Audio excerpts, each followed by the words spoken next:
स्वागत है आप सभी का एक नई वीडियो में। यदि आप सभी क्लास 6 में हैं तो ये वीडियो आप सभी के लिए बहुत ज़्यादा महत्वपूर्ण होने वाली है। इस वीडियो के अंदर मैं आप सभी को चैप्टर 3 के प्रश्नावली 3.1 के सभी क्वेश्चनों को सॉल्व कराऊंगा। यहाँ पर जितने भी क्वेश्चन हैं वो बहुत ज़्यादा इंपॉर्टेंट हैं क्योंकि एग्जाम में आपको इस एक्सरसाइज से जरूर क्वेश्चन पूछे जाते हैं। तो चलिए पहला क्वेश्चन देखते हैं क्या दिया गया और इसको किस प्रकार से सॉल्व करेंगे।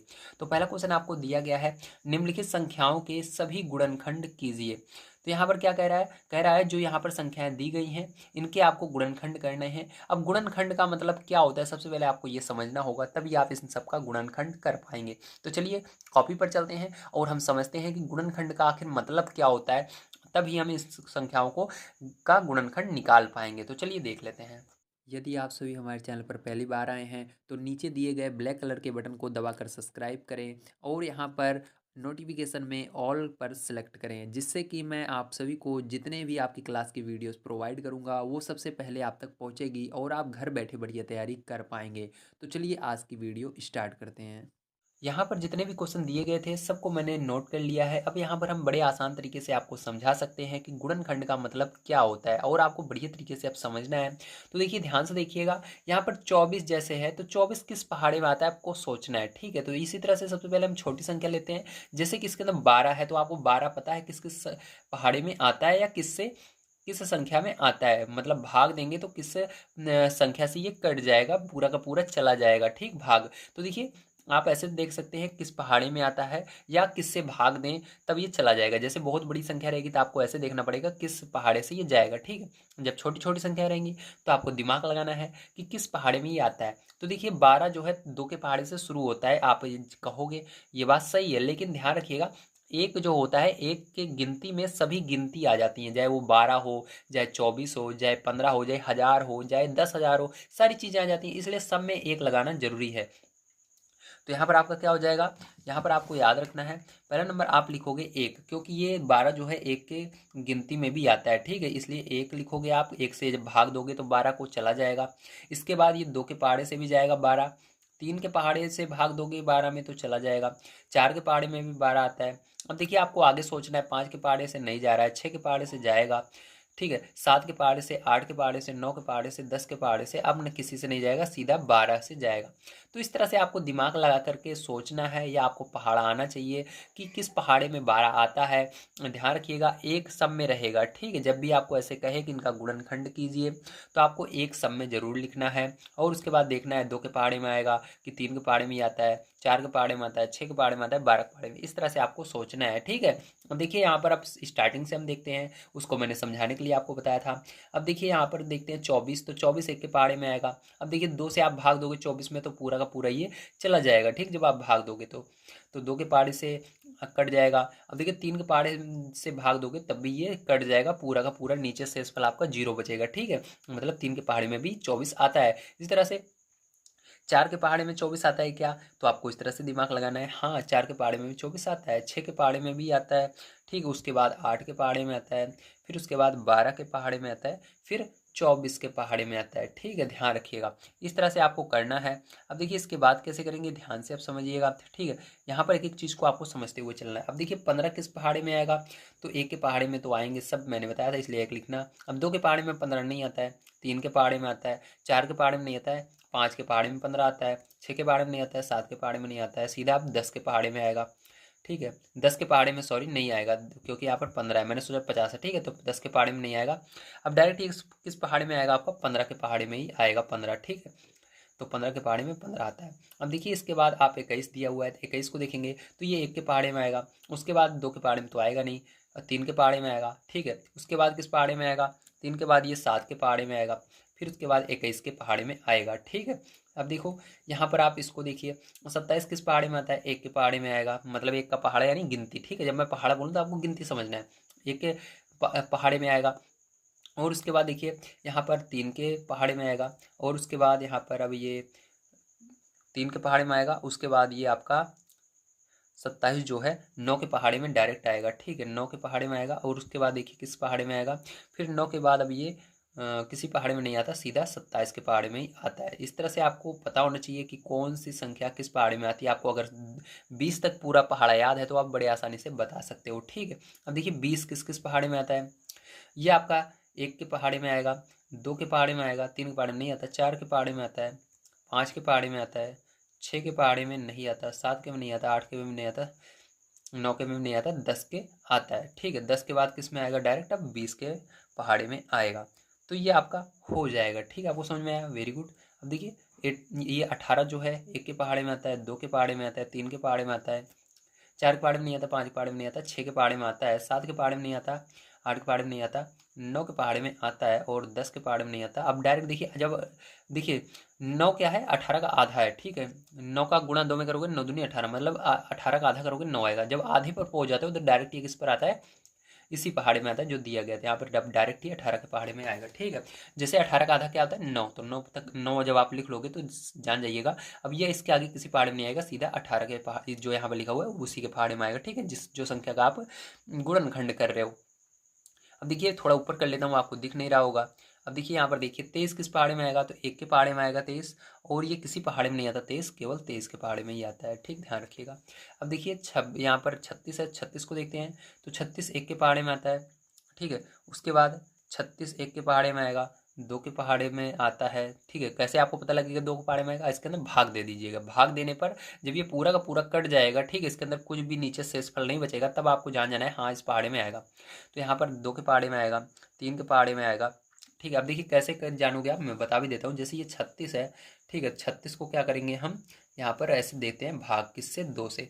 तो 2 से भाग देखो देखो क्या आएगा, 2 1 कम 2, तो 2 यहाँ पर लिखोगे, माइनस करोगे तो यहाँ पर 3 में से 2 घटाओगे 1 आएगा, और ये 6 जो है यहाँ पर उतार दोगे आप। ठीक है, अब यहाँ पर देखो 2 का पहाड़ा पढ़ोगे, 16 कितनी बार में था, 2 8 16, तो 8 बार में जा रहा है, क्या है 16 आया। घटाओगे देखो नीचे क्या है 0। जब जब आप इस तरह से भाग दोगे और लास्ट में 0 आएगा, ठीक है, तो आपको समझ जाना है जिस संख्या से आपने भाग दिया उस पहाड़े में ये संख्या आएगी। ठीक है, तो इसलिए मैंने यहाँ पर 2 लिखा। इसी तरह से जब आप 3 से भाग 36 में दोगे तब भी देखोगे आपका क्या आएगा, यहाँ पर लास्ट में 0 आएगा, इसलिए 3 लिखा है यहाँ पर मैंने। अब देखिए ये 4 के पहाड़े से भी जाएगा तो आपको 4 लिखना है। फिर उसके बाद 9 के पहाड़े में आता है, 4 के बाद 6 के पहाड़े में आता है ना, 6 के पहाड़े में भी 36 आता है। फिर 9 के पहाड़े में आता है, फिर उसके बाद आपका ये 12 के पहाड़े में आता है, फिर 18 के पहाड़े में आता है। ठीक, फिर उसके बाद डायरेक्ट 36 के पहाड़े में आता है। इस तरह से आपको गुणनखंड करना होता है, मतलब इस तरह से पता लगाना पड़ता है कि ये जो संख्याएं दी गई हैं किस पहाड़े से पूरी की पूरी कट रही हैं। ठीक है, अगर आप ये कर लेते हो तो इसी को कहते हैं हम गुणनखंड करना। इसको हमको बताना होता है कि हाँ कि ये किस किस पहाड़े में आती हैं। ठीक है, चलिए अब देखते हैं दूसरा नंबर क्वेश्चन क्या दिया गया और इसको किस प्रकार से सॉल्व करेंगे। तो देखिए सेकंड नंबर क्वेश्चन आपको दिया गया है, निम्न संख्याओं के प्रथम 5 गुणज लिखिए। तो आपको यहाँ पर 5 इन सबके प्रथम गुणज लिखने हैं। तो कैसे लिखने हैं ध्यान समझिएगा। आप इसको ऐसे लिखेंगे, जैसे यहाँ पर मैंने क्वेश्चन लिख लिया, आप देख सकते हैं। इसके अंदर देखिए 5 इसके गुणज लिखने हैं। तो सबसे पहले 5 के अंदर क्या करेंगे, 1 से गुणा करना शुरू करेंगे। 5 के अंदर 1 का गुणा करोगे तो क्या आएगा, 5 आएगा। अब इसके बाद क्या करोगे, 5 के अंदर 2 का गुणा करोगे तो क्या आएगा, 10 आएगा। अब इस तरह से 5 के अंदर 3 का गुणा करोगे तो क्या आएगा, 5 15 आएगा। इसी तरह से 5 के अंदर 4 का लाइन से गुणा करना है आपको, 1 2 3 4, इस तरह से 5 के अंदर बार बार आपको लाइन से गुणा करते हुए चलना है, तो 20 आ जाएगा। फिर 5 के अंदर 5 का गुणा करना है, 5 तक गुणज बता रहा था इसलिए 5 तक आपको गुणा करना है, 25 आ जाएगा। ठीक, समझ गए आप सभी, वेरी गुड। इसी तरह से इसमें भी करेंगे हम। तो यहाँ पर देखिए ये आपका आंसर होगा। ठीक है, यहाँ पर आंसर लिख दीजिएगा। अब देखिए इसका आंसर कैसे लिखेंगे। अब देखिए इसको लिखने के लिए आपको यहाँ पर लिखना होगा 8। 8 के अंदर क्या करेंगे, फिर से 1 का गुणा करेंगे इसके अंदर। ध्यान रखिएगा जैसे इसके अंदर 1 2 3 4 5 तक किया, इसके अंदर भी करना है, तो यहाँ पर 8 आ जाएगा। अब यहाँ पर 2 का गुणा करेंगे इसके अंदर तो 16 आ जाएगा। 8 के अंदर 3 का गुणा करेंगे तो 24 आ जाएगा। 8 के अंदर 4 का गुणा करेंगे 32 आ जाएगा। और यहाँ पर 8 के अंदर 5 का गुणा करेंगे 40 आ जाएगा। ये हो जाएगा। ठीक है, अब देखिए इसका आंसर क्या होगा 9 वाले का। तो 9 के अंदर 1 का गुणा करोगे तो 9 आएगा। 9 के अंदर 2 का गुणा करोगे 18 आएगा। 9 के अंदर 3 का गुणा करोगे 27 आएगा। 9 के अंदर 4 का गुणा करोगे 36 आएगा। 9 के अंदर 5 का गुणा करोगे 45 आएगा। तो ये आंसर हो जाएंगे। ठीक है, तो ये जो इधर आया है सब यही सब आंसर होते हैं। ठीक है, ध्यान रखिएगा ये सब। तो चलिए अब हम देखते हैं इसके आगे तीसरा नंबर क्वेश्चन क्या दिया गया और इसको किस तरह से सॉल्व करेंगे। तो देखिए यहाँ पर आपका तीसरा नंबर क्वेश्चन दिया गया है, स्तंभ 1 की संख्याओं का स्तंभ 2 के साथ मिलान कीजिए। तो आपको क्या करना है, स्तंभ 1 वाली संख्याओं को स्तंभ 2 वाली संख्याओं के साथ मिलाना है। देखिए इसके अंदर आप देख सकते हैं, इसके अंदर आपका इधर 5 है। ठीक है, स्तंभ 1 में आपको 5 ऑप्शन दिए गए हैं, लेकिन स्तंभ 2 में आपको 6 ऑप्शन दिए गए हैं। इसके अंदर एक ऑप्शन गलत है, उसको आपको छोड़ देना है, ठीक है। चलिए हम चलते हैं कॉपी पर और यहाँ पर समझते हैं कि किसको किसके अंदर मिलाना है। तो देखिए यहाँ पर मैंने स्तंभ 1 के सभी ऑप्शन को और स्तंभ 2 के सभी ऑप्शन को नोट कर लिया है। अब यहाँ पर हम समझेंगे कि किसको किसके अंदर मिलाना है। सबसे पहले आपको गुणज को और गुणनखंड को बढ़िया तरीके से समझ लेना है। तो गुणज के अंदर हमेशा छोटी संख्याएं ली जाती हैं, ध्यान रखिएगा, और जो गुणनखंड होता है उसके अंदर बड़ी बड़ी संख्याएं ली जाती हैं, ठीक है। तो देखिए यहाँ पर आपका 35 लिखा हुआ है और आप इसको किससे मिलाएंगे। तो 35 को आप सोचेंगे 35 दुगुना होता है 70, लेकिन आप 70 से मिला देंगे, नहीं गलत हो जाएगा। क्यों गलत हो जाएगा? क्योंकि इसके अंदर गुणज लिखा है। मैंने बताया जब गुणज लिखा रहे तो उसके आगे छोटी संख्या होनी चाहिए, ठीक है। तो यहाँ पर बहुत बड़ी संख्या है 70, इसलिए इसके अंदर नहीं मिलेगा। अब देखो यहाँ पर देखो 35 और यहाँ पर 7 है, तो इसके अंदर गुणज लिखा हुआ है और ये 7 आ रहा है, ठीक है, 7 का गुणज।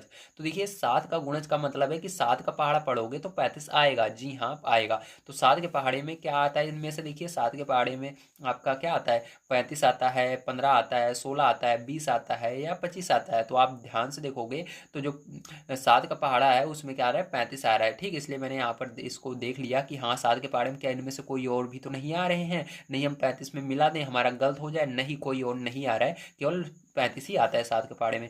इसलिए 35 को किसके मिलाना है? बी वाले से आपको मिला देना है, ठीक। अब देखो यहाँ पर इसके बाद 15 है, तो 15 देखिए इसके अंदर देखो क्या होगा? 15 8 का गुणज है, नहीं 8 के पहाड़े में 15 आता ही नहीं है। आगे देखो 70 का है, तो 70 के पहाड़े में क्या 15 आएगा? नहीं आता। अब देखो ध्यान समझिएगा, यहाँ पर जब आपका यहाँ पर जैसे गुणज लिखा हुआ है तो आपको पहाड़ा देखना है, इस पहाड़े में आएगा या नहीं, ठीक है। जब गुणनखंड लिखा रहेगा तो आपको उल्टा करना है, मतलब आपको इधर वाले पहाड़े को देखना है क्या इसके अंदर ये आता है कि नहीं। जैसे यहाँ पर लिखा हुआ है, ध्यान से देखिएगा, समझिए ध्यान से। यहाँ पर जैसे 15 लिखा हुआ है तो आपको इधर वाला पहाड़ पढ़ना है जब गुणनखंड में पढ़ोगे। तो देखिए 15 के पहाड़े में क्या 30 आता है? हाँ आता है। जैसे यहाँ पर आपका देखिए मैंने क्या बताया, इधर अगर गुणज लिखा है तो आपको गुणज के बगल वाले का पहाड़ा पढ़ना है, यहाँ पर 7 का पहाड़ा पढ़ना है और इधर वाला देखना है क्या 35 आता है? हाँ आता है, इसलिए हमने क्या किया, इसको मिलाया। लेकिन यहाँ पर उल्टा कह रहा है, यहाँ पर कह रहा है 70 का गुणज, तो 70 का पहाड़ा पढ़ते हम क्या 35 आता है? 70 के पहाड़े में नहीं आता, इसलिए इसके अंदर हमने नहीं मिलाया, ठीक है। अब इसी तरह से आपको देखना है ये वाला, देखिए यहाँ पर 15 और 30, ठीक है, आपस में मिलेंगे। क्यों मिलेंगे? क्योंकि यहाँ पर गुणनखंड है। तो जब गुणनखंड रहता है तो आपको इस गुणनखंड के बगल में जो संख्या लिखी रहती है उसका पहाड़ा नहीं पढ़ना पड़ता, आपको इस साइड वाले का पहाड़ा पढ़ना है 15 का। तो 15 का पहाड़ा पढ़ेंगे, 30 आता है, इसलिए 15 जो है 30 का क्या है? गुणनखंड है, ठीक है, इस तरह से। अब देखिए 16 का पहाड़ा, 16 यहाँ पर लिखा हुआ है, और देखिए आप क्या देखेंगे 16 कि 8 के पहाड़े में आता है, ठीक। तो यहाँ पर 8 के पहाड़े में आता है, इसलिए यहाँ पर गुणज लिखा हुआ है, तो गुणज के बगल जो रहता है उसका पहाड़ा पढ़ेंगे। 8 के पहाड़े में क्या 16 आता है? हाँ आता है, इसलिए इसका गुणज होगा, ठीक। इसके अंदर इसको मिला देंगे। अब देखो 20 जो है ये क्या है? 20 जो है वो 70 के पहाड़े में आता ही नहीं है। और यहाँ पर देखिए 50 के पहाड़े में 50, ठीक है, 20 का पहाड़ा पढ़ोगे 50 नहीं आएगा। या यहाँ पर अब दिया गया है 20 का गुणनखंड, तो हमको इसका पहाड़ा पढ़ना है 20 का, तो 20 के पहाड़े में क्या 20 आता है? हाँ आता है, इसलिए हम क्या करेंगे, मिला देंगे। 20 जो है 20 का गुणनखंड है, ठीक है। अब देखिए यहाँ पर 25 बच रहा है। अब देखिए 25 जो है ये 70 के पहाड़े में आता है, क्योंकि यहाँ पर गुणज लिखा हुआ है, तो गुणज जिसके बगल लिखा रहता है उसका पहाड़ा पढ़ा जाता है। तो 70 का पहाड़ा पढ़ेंगे, क्या 25 आता है? नहीं, 70 के पहाड़े में 25 आएगा नहीं, क्योंकि ये बहुत बड़ा संख्या है। अब देखो एक ही ऑप्शन बच रहा है 50 का गुणनखंड है, तो यहाँ पर मैंने बताया था जिसके बगल में गुणनखंड लिखा रहता है उसका पहाड़ा नहीं पढ़ते हैं, दूसरी तरफ वाली संख्या का पढ़ते हैं। तो 25 का पहाड़ा पढ़ोगे, क्या 50 आ रहा है? हाँ आ रहा है, तो इसको मिला दोगे आप इस तरह से, ठीक है। तो ये आपका आंसर हो जाएगा। उम्मीद है आप सभी को समझ में आया होगा। चलिए इसके बाद लास्ट क्वेश्चन इसका पढ़ लेते हैं, देखते हैं क्या दिया गया और उसको भी सॉल्व करते हैं। तो देखिए लास्ट क्वेश्चन आपको दिया गया है, 9 के सभी गुणज ज्ञात कीजिए जो 100 से कम हो, ठीक है। तो 9 के सभी गुणज आपको ज्ञात करने हैं जो 100 से कम हो, ठीक है। तो ध्यान से समझिएगा कैसे इसको करेंगे हम। तो 4 नंबर क्वेश्चन करने के लिए आपको सबसे पहले क्या करना है, 9 लिखना है और इसके सभी गुणज तब तक करते रहना है जब तक ये 100 से आगे ना निकल जाए, ठीक है। जैसे ही 100 से आगे जाने वाला रहेगा वहीं पर रुक जाएंगे। देखिए 9 लिखना है तो 9 के अंदर सबसे पहले 1 का गुणा करिए, तो 9 एक कम 9 आएगा। इसी तरह से 9 के अंदर अब 2 का करेंगे तो यहाँ पर कितना आ जाएगा, 9 दूनी 18 आ जाएगा। देखिए ध्यान रखिएगा जब गुणज के तो आपको ऐसे लाइन से 1 2 3 4 ऐसे गुणा करना चाहिए, जितनी बड़ी संख्या दे रहा है। अगर आपको 1001 दिया है, 1001 का गुणज ज्ञात कीजिए 5 या इतनी संख्या तक ज्ञात कीजिए, तो आपको लाइन से 1 2 3 का ऐसे गुणा उसी के अंदर संख्या के अंदर करते न जाना, जो आते जाएगा उसका गुणा करने पर उसको लिखते जाना, आपका आंसर बिल्कुल सही आएगा, ठीक है। अब देखिए यहाँ पर 9 के अंदर क्या करेंगे, 3 का गुणा करेंगे तो 9 त्रिक 27 होता है। फिर 4 का गुणा करेंगे तो 36 होगा। 5 का करेंगे 45 होगा। 9 छक 54 हो जाएगा। 63 हो जाएगा। 72 हो जाएगा। ठीक है, इस तरह से। अब देखिए इधर कर देता हूँ, 9 के अंदर 9 का गुणा करेंगे 81 हो जाएगा। 9 के अंदर 10 का गुणा करेंगे तो 90 हो जाएगा। ठीक है, 9 के अंदर, अब इसके आगे 10 के आगे क्या था 11, तो 11 का गुणा करना है तो क्या आएगा 9 9 आएगा। तो देखिए पैर जो इसके बाद यदि आप गुणा करते हो, ठीक 12 का करते हो तो आगे चला जाएगा। देखिए मैं करके दिखा देता हूँ। तो 12 9 108 होता है, तो यहाँ पर गुणा करोगे आप। ठीक है, तो 9 का गुणा 12 में करोगे 108 आएगा। लेकिन हमको कह रहा है क्वेश्चन के अंदर, मैं आपको दिखा देता हूँ। तो कह रहा है क्वेश्चन के अंदर 100 से कम हो। ठीक है, उसके गुणज कहाँ तक ज्ञात करने, 100 से कम। तो देखिए 100 से ये ज़्यादा चला गया है, तो 100 से कम कहाँ तक होगा, यहीं तक होगा। ठीक, तो आपको क्या करना है, यहाँ से पूरा लिख लेना है। ठीक, यहाँ से पूरा लेकर के यहाँ तक आप लिख लेंगे 99 तक। ठीक, तो यही आंसर हो जाएगा। ठीक है, तो आंसर में आप लिखेंगे 9 18 27 36 45 54 64 72 81 90 और 99, यही आंसर आएगा। इस वाले को, लास्ट वाले को, इसको मत लिखिएगा, ये ज़्यादा चला गया, मैंने आपको समझाने के लिए बताया था। ठीक है, तो मिलते हैं अगली वीडियो में। वीडियो देखने के लिए धन्यवाद। आप सभी का दिन शुभ हो। अगर आप सभी ने चैनल को सब्सक्राइब नहीं किया है तो प्लीज़ नेक्स्ट वीडियो देखने के लिए चैनल को सब्सक्राइब जरूर कीजिए, और जितना हो सके इस वीडियो को अपने दोस्त तक शेयर जरूर कीजिए। तो मिलते हैं अगली वीडियो में। वीडियो देखने के लिए धन्यवाद। आप सभी का दिन शुभ हो। Thank you very much.